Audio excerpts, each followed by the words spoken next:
Welcome back to Boss Uncaged podcast.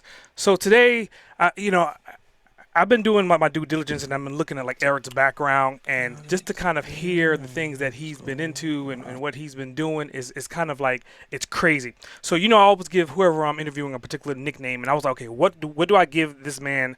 What kind of nickname could I give him? Like, he's one of those guys that pretty much have done everything that you would want to do. Like when it comes to being uncaged, he represents that through and through.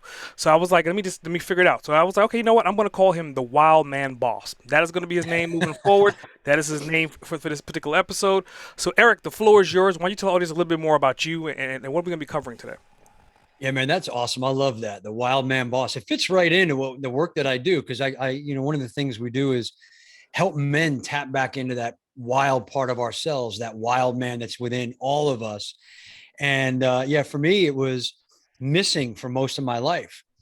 And it's been a journey, brother. It's been a journey going from, little scared mama's boy raised by a single mom. My joke is always she raised me like a veal. I had to be soft and tender and not get bumped or bruised.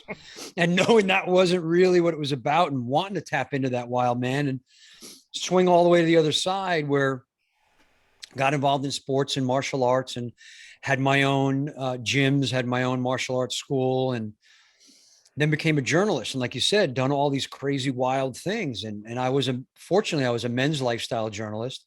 So, anything that men love is what I got to cover. So cars and adventure travel and gear and gadgets and booze and all of that stuff is what I really covered. And they would take us for adventure travel. I was writing for Discovery Channel at the time for discovery.com, and they would take us on these incredibly insane trips, and we would be rock climbing and ziplining and whitewater rafting and mountain biking and four wheeling and all of this. And it was like, wow, this feels right. Like this feels natural for me to be outside in nature, challenging myself, scared to death half the time, to be honest, especially in the beginning, and then kind of moving forward. So for me, yeah, that's really kind of my background. Went from that into the journalism, got through that, and then now, like I said, I work with men. I have a company, Bold Men Adventures, and we take guys out on the trips like I went on when I was a journalist. And that was kind of the idea: was get out of the house, get out of the office, get out of your head, and get the hell outside and just start experiencing that wild part of you. It's in all of us.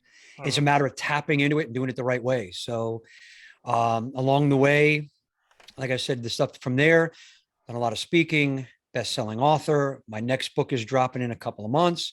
So we got a lot going on in there to get not just me as wild man boss, but get all your listeners to be a wild man boss. How's that? Yeah, definitely, definitely.